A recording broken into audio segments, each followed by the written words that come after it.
Now remember, I have a 1 punishment credit since I planted 2 trees. Pablo's now there, and we're well behind. I have selected the Lions. Well, they got the Bears. You are Bear Down Billy. I'm Bear Down Billy. All right, look, this is what we're going to do. Pablo. 6-point favorite. I'm going to take the Lions. Listen to me. You want me to pick for Pablo? Well, he's got to do it, yes. Okay, so just hang on, Pablo. We're good. Yeah, we got to get this done, but Pablo's very busy, and he's got to go from place to place, and we got a finite amount of time with him, and I don't want to waste it. You're wasting the time right now. Like, we could have all picked. Yeah. What is in your mouths? Dentech, sir. The proud sponsor of the bucket. What is in your mouth? You're so busy you don't know your sponsors? What are you, Ballmer? Like you're Silver? Like you don't know your sponsors? I'm taking the Bucks on the road in Houston. I love what Baker Mayfield's doing. They're a 2.5 point underdog on the road, but I'm taking them. That might be a make or break. All right, this is for Pablo. I'm reaching in, Pablo. You have the option to put this team back, or keep it. It is the Broncos. They are playing. They're at the Colts, and they are a 1.5 point favorite. You can put it back, and you're stuck with the next helmet, or you can keep the Broncos. Why is Chris so good at talking with Dentech in his mouth? I'll put it back. Okay. It's because it's so damn natural. That's why. You have the Titans. All right, we're bringing this into Dan now. You downgraded. They're hosting the Rams. I regret that decision. The Titans are a 5.5 point dog at home against the Rams. I like them there, though, Pablo. Again, have not lost in a year. Yeah, we have no way to verify. I lost, but I paid off already. So the Arizona Cardinals, Tony says Carolina. They got Carolina at home, 7.5 point favorite. All right, I'll take that. You better keep that. I'll keep that. Thank All you. right. Stop threatening me. Thank you, Dentech. Pablo, I have a number of questions. I will get to them one at a time. First of all, I need an explanation, please, for why it is that you look so much larger than Samson in all of these videos that I am seeing of your podcast, where you are how tall, Pablo? What is your height? Thank you for asking. I'm 5'10" and 3/4 inches tall. Okay, I don't believe that. I believe On that my license. I think he's surprisingly Pablo tall. is, yeah. I concur that. What? Thanks, Okay, thanks, guys. again, put the picture up. Not Surprising. Not since Billy Gill, not since Billy Gill sat next to Derrick Henry, have we had someone look so small next to someone so large. Although I think J.J. Watt has, is it Iron Eagle or is it Noah Eagle that he was next to? Okay, so he was next to Daddy. So this is Iron Eagle versus J.J. Watt. If I gave you the three of these in terms of size disparities, which Pablo one wins. Pablo, which The J.J. Watt one looks like it's like the Hobbit technology from Lord of the Rings. Like they're in the same perspective. That's the part that's blowing my mind about that one. The other ones, I'm like, oh, that's just camera stuff. They are like right on the same plane of existence. When did broadcasters stop using the booster? Because I think Al Michaels famously was always the same size as John Madden on that still shot, and that's just not possible. Right. Yeah, John Madden felt like a mountain of a man. Pablo, from your most recent reporting, I want to know just which of the details tickled you the most, okay? Was it that Wong has been his college roommate, Ballmer's college roommate since 1975, or was it discovering that his daughter worked at Aspiration? From among those two facts in your reporting, which was the more delightful, and give me a more delightful one than that? My favorite one is actually that his name is Dennis. Like, there's another Dennis. There's a different Dennis.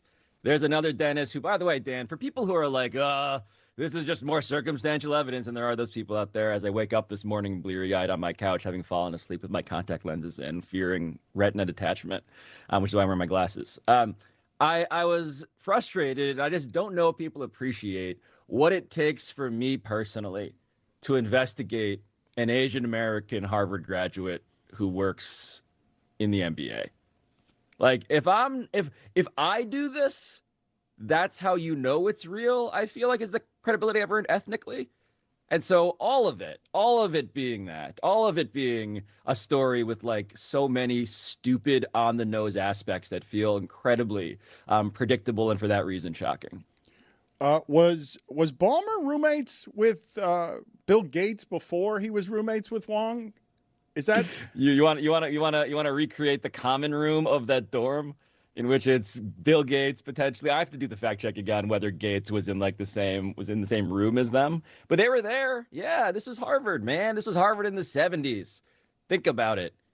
Titans of industry allegedly smoking weed for the first time and wondering to themselves, when will we ever own a basketball team that we will use allegedly to circumvent the NBA salary cap regulations? Be honest here. When you heard Adam Silver speaking and going pretty immediately into, let's see if we can protect the owners here with the way that I speak about this, did you think to yourself, he doesn't know what I know right now? Yes. Yes. Look, I the standard for why I publish things, to be very clear, I'm not like the Joker. I'm not like, plotting this in a way that's going to get people to, step into the trap I've laid.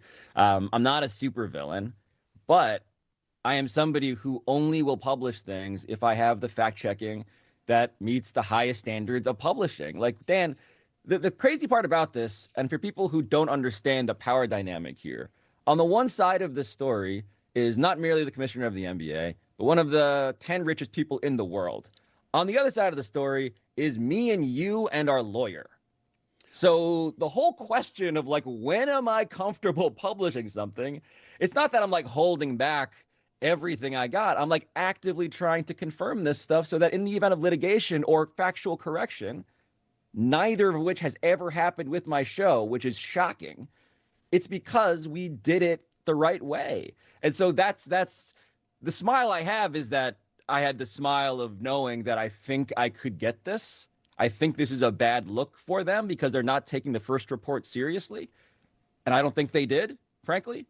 And so then you get to prove and hold them to account using whatever they want to communicate to the public. Oh, I was telling them earlier that the whole mood shift of the Board of Governors thing since your latest report went from, no, we all love Ballmer. He does great stuff. Everyone likes him. He's on the finance committee. This isn't Donald Sterling at all. This is a guy we all like, and he's good for the league, and he helps everyone, and he's affable, and he's at the governor's meeting saying, yeah, guys, same thing I said on ESPN, nothing here.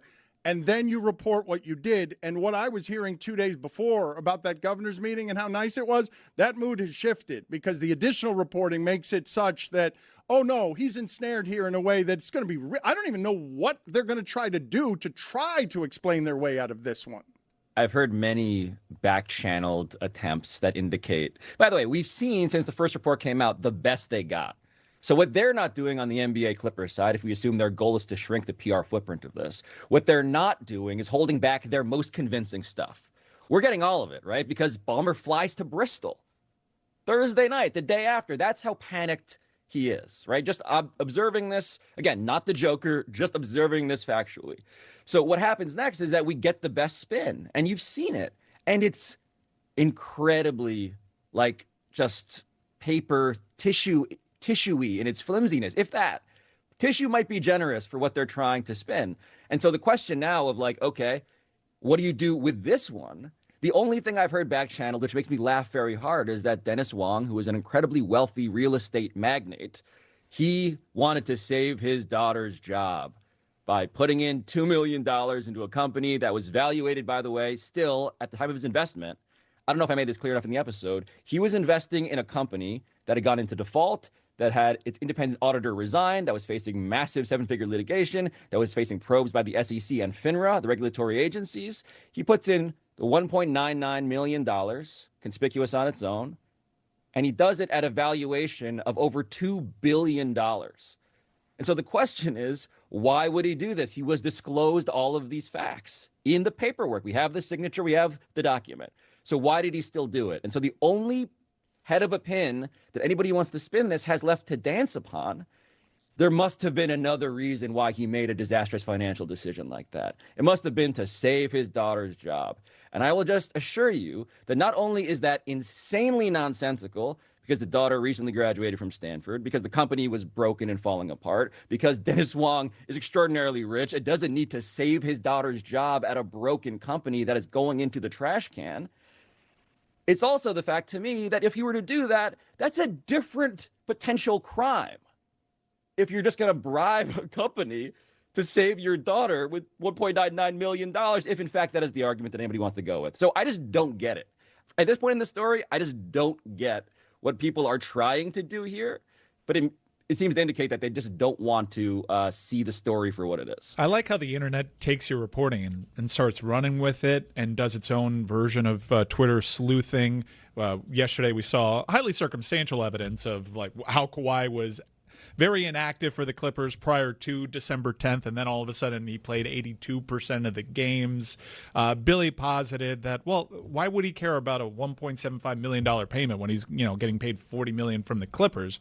And my counter to that was, no, this is bookie logic. It's the principle. Because if they miss this payment, they're going to miss all the other payments. I know this is purely circumstantial and not maybe to the standard of your reporting, but what do you make of the theory out there that Kawhi's camp was very upset about this and it forced Wong to make this deposit, and then all of a sudden Kawhi started playing again? So one big part of that is comprehensively reported and vetted and fact-checked and has not been challenged, which is that September gets paid in quarterly payments, $1.75 million. September comes. This is his second payment ever. Kawhi Leonard's second payment ever. September comes, September goes. October comes, October goes. November comes, and November goes. So this is 3 months late, is this second ever payment, right? And so the question then is, come the rescheduling of this payment to December 15th, how do they get the money? That's the answer of the roommate, Dennis Wong, and the only other, by the way, owner of the team, the only man Steve Ballmer trusts with a share of his most precious possession, Los Angeles Clippers. That's the okay. How do they pay it? But the question then is, what's it like for Kawhi Leonard and Uncle Dennis Robertson and the agent Mitch Frankel, right? Like the representatives of Kawhi Leonard. Because what happens is, what I know is that there are many calls that are increasingly furious because you're 3 bleeping months late on the second payment, right?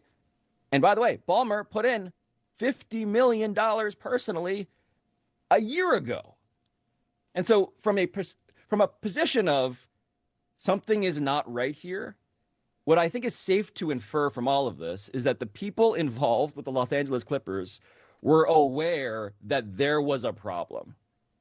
And so then the next question is, if you're Kawhi Leonard and you're a master of leverage to a degree that has been, frankly, in excess and more effective in that excess than any other athlete I can think of, where he's extracting all these things from the marketplace of Steve Ballmer and not the Raptors or the Lakers, it turns out, but from the richest man in sports, how do you then make sure that they know you're serious?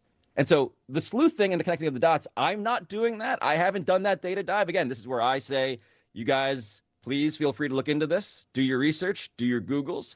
I'm not saying this, but I think it's safe to wonder let's put it this way. If I was a Clippers executive and if I was aware of this, right, these are just the conditionals.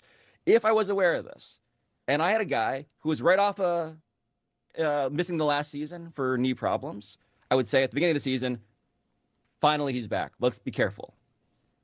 But what would be very hard if that same guy was complaining to these entities about how he wasn't getting the payment he was legally entitled to.